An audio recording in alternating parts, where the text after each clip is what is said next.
Alright guys, this is the type of event that I will not be able to get my own private session to shoot the car. As you can see, all doors are already open, the boots are already open, even the bonnet has been popped up, right? So that's what happens for events like this, where yeah, that just happens. So this is the V6 unit, the 3-liter V6, top of the range. They call it the Maserati Grecale Trofeo. So this is essentially the same engine as you get in the Alfa Romeo Stelvio Quadrifoglio. This car shares a platform with the Stelvio. So good, because the Stelvio as a start is a very good platform. It outhandles the Macan, it's bigger than the Macan, and as you can see, everybody's, you know, just come, let's have a look at this SUV. Let's look at where the wheels are. See, this is the wheel. Alright, that's the strut mount, that's the strut bar, and the entire engine sits behind. This is essentially a mid-front SUV, right? I don't think there's another SUV where the engine is placed that far behind the front axle. Okay, what this means is that the weight of the engine and all the components is behind the front axle, and it should give this car fantastic handling, just like how all the reviews are out there regarding the Alfa Romeo Stelvio or the Maserati Grecale.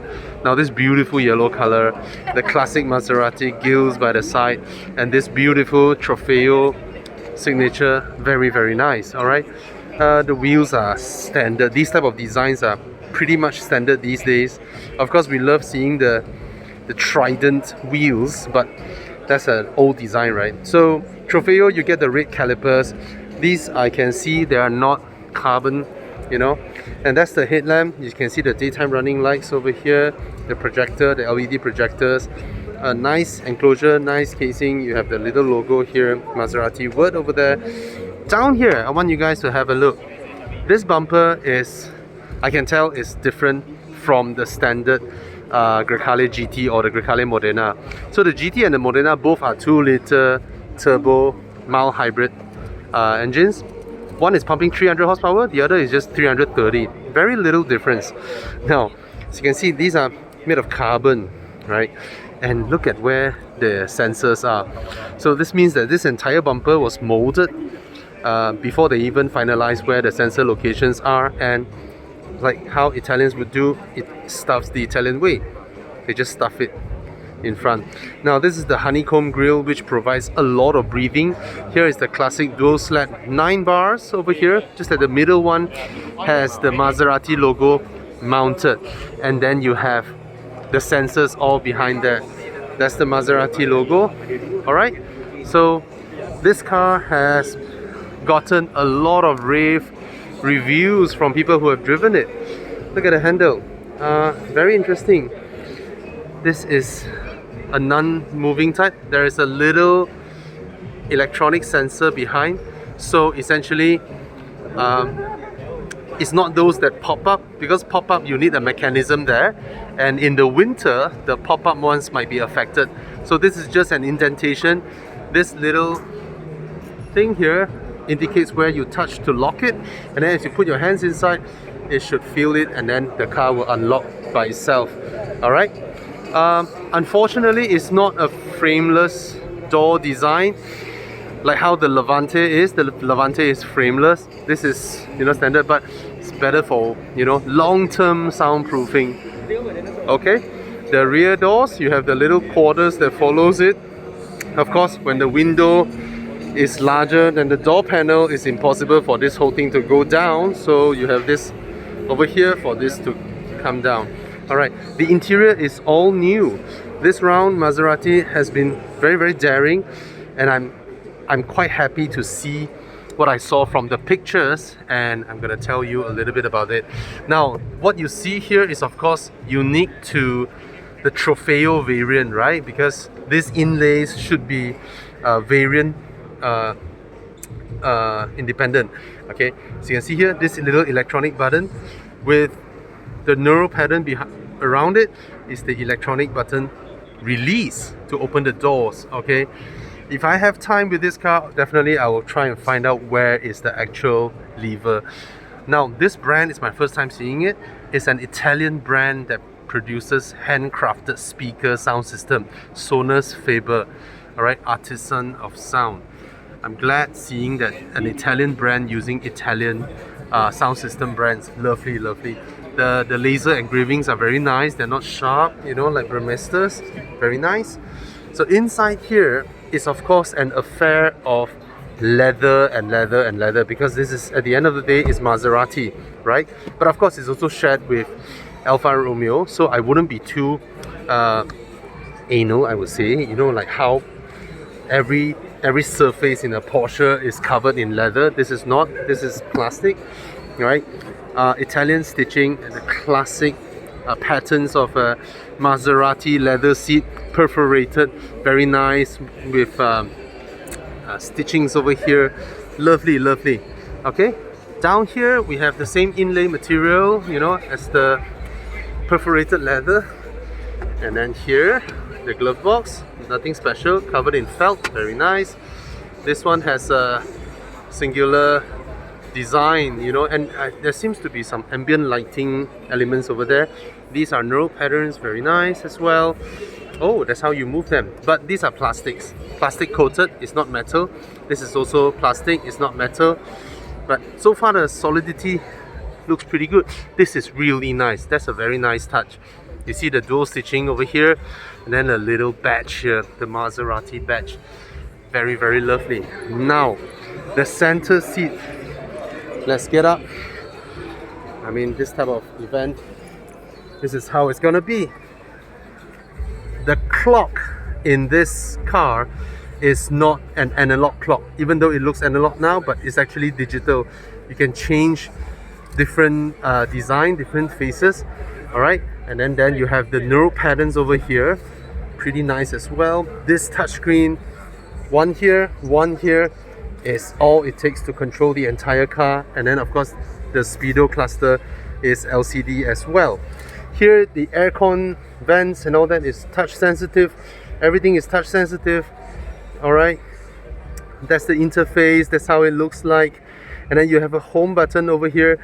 So the bar on the left side is your shortcut keys for all your most access menus, much like a Porsche, right? One bar here for quick access, and then everything else is here. It's very responsive. I love the graphics so far. And look at this, PRND. This is how you engage the car, you know, just PRND, that's it, right? No gear levers and all that. But when you don't have a gear lever, what you get is then a very nice let me feel the logos here. I think there's a wireless charger over here, very nice tray for your phones. And then here, oh, it's linked in the middle with the gear linkage, so when you open the left one, the right one follows in alright, synchronized. And these are raw carbons. And then here USB-C, USB-A, and then two cup holders. Oops, sorry. That's how we do it, right? Yeah. So there's another one, NFC 12-volt socket. Alright, I'll go over that side first before I don't want to annoy Abang. Okay, Hezri over there. Alright, so let's look at the top. We have a panoramic roof. Alright, oops, nice panoramic roof on top for both the front and rear passenger. Okay, so this part here is distinct Maserati. The little trident logo over here, two red lines depict Trofeo. Okay, and I think this line is pretty nice. This cut line for the rear bumper, housing the rear tail lamps, one line up, very nice. Alright, I'll come over here so you don't get any shadow apart from, oh, this is pretty nice. It looks really deep here. It looks really, really deep because, wait, let me, okay, it looks deep here because the whole rear end actually juts out. So even though it's that deep, you can't put your luggage over this rubber line, right? Because that's how the boot will close down. But in any sense, this is very, very nice for what it is. I think it's a larger boot than the Macan. And then here you have levers to push down the seats, and then you have 12-volt socket, a hook over here, these rails, right? Of course, these are protective layer. You can pull them off, you can peel them off. These will be your hook points where you can shift them around, all right? And then here, down here is the battery, the weight distribution, and overall, it's acceptable, okay? Overall, it's nice. This uses a powered strut and then a secondary cover over here, and you still get a tonneau cover over there. All right, let's come to the rear seat. Sorry. All right, quick one. Throw my bag there. Comparison. So the rear door pockets. All right, just one bottle, you know, because they have the speakers over here, the speaker housings. Interesting, why they save on this? The speaker housing at the back is plastic, whereas the front is all metal. Okay, as you come inside here, very nice. These are my size 11.5 feet. All right, that's the base of the rear seats, and that's with the starting of the rail. I still get like 2 inches. Okay, way more spacious than a Macan. Way more spacious. Another thing that I like is that the whole roof liner is covered in a material that is not Alcantara, but it feels like one, and it looks like one as well. Okay, that's pretty nice. All right, and the visibility from the rear seat, this is my eye level. As you can see, if you're seated at the rear, you are just a little bit taller than the front passengers. It's not like crazy high. All right, especially, I mean, this is, I'm not sure the standard GT or Modena variant will get these seats or not, because this is the Trofeo and it should get like a semi-sport seat.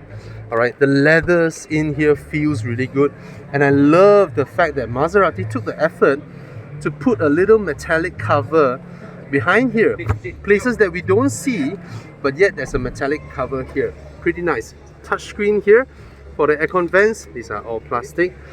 Down here, see what I can find. One USB-C and one USB-A, and then over here, the armrest, just 2 holes and one for your phone. Pretty alright. And show you how I sit inside here. The angle of seating is actually, wait, let me open up a little bit more. The angle of seating is actually more slanted. It is more slanted than the Macan, okay? So from the interior view, this is a very nice cabin. For current Maserati standards, I think the fit and finish has also been improved. All right, last place I want to go is to enter the driver's seat and then to feel the steering wheel. And so far, from what I see, it is a very good design, the steering wheel, right? These are all leather. So from what I feel, it's a step up, but it is also a segment that is lower than whatever Maserati that we have experienced so far. You see, the Ghibli, the Quattroporte, the Levante, right? They are all, let's just put it that way, 600,000 and above. That kind of cars, all right? This is, I'm not sure about the pricing yet, but I hope it's nice. This is the electric parking brake release, seat adjustments. There is you can extend this, and then you get the metal footrest over here. These are nice single piece mill pedal shifters. The entire thing, I think this is one of the best pedal shifters out there. And then the whole steering wheel, all the buttons here are backlit. That means you start the car, then only they show you the functions, all right? But they are physical buttons. These are all physical buttons. Very interesting. The buttons don't feel good at all. The buttons feel C-segment. I have to say that it feels C-segment, okay? And then here's the engine start-stop button, and then you have a little knob over there for drive mode selection, and this is round. Everything else is nice. You get lane keep assist and all the advanced features. All right, the stocks and all that feel all right. They feel good. Okay, now quick conclusion. Still not the level of absolute Teutonic solidity as that of a Macan. But if that's the only criteria for people to buy cars, especially Italian cars, then nobody would have bought Ferraris, right? So overall, I like what I see. You know, the car certainly looks a lot better than in pictures because there is a lot of very protruding elements.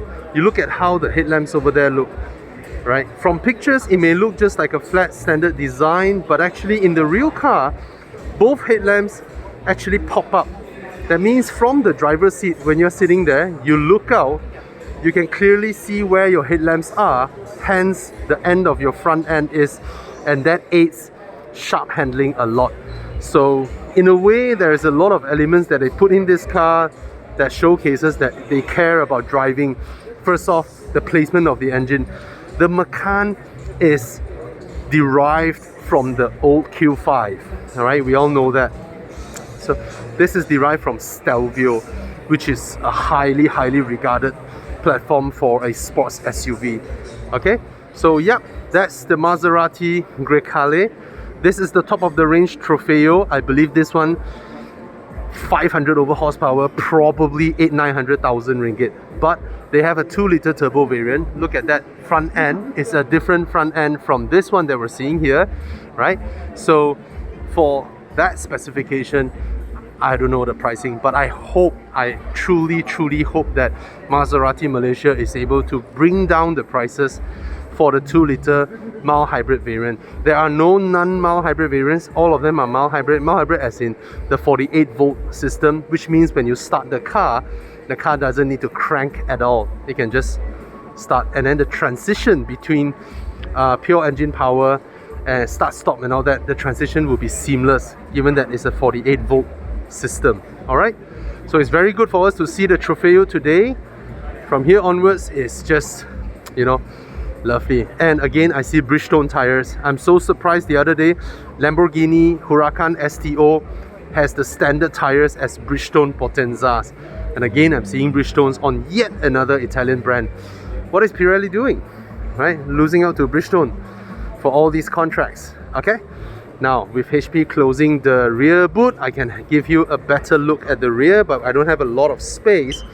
Overall, it's a very straightforward design. This design spearheaded by Audi back then, you know, the two tail lamps on the side, and then you have this part that concaves in and back out for the number plate. Okay, these bits are nice, classic Maserati. Okay, so, and then you have the rear diffuser housing in carbon fiber. All right, there are no wide bodies on the Trofeo variant. I mean, it's all right. Okay, so I still pretty like this part that goes all the way down and then mimic there.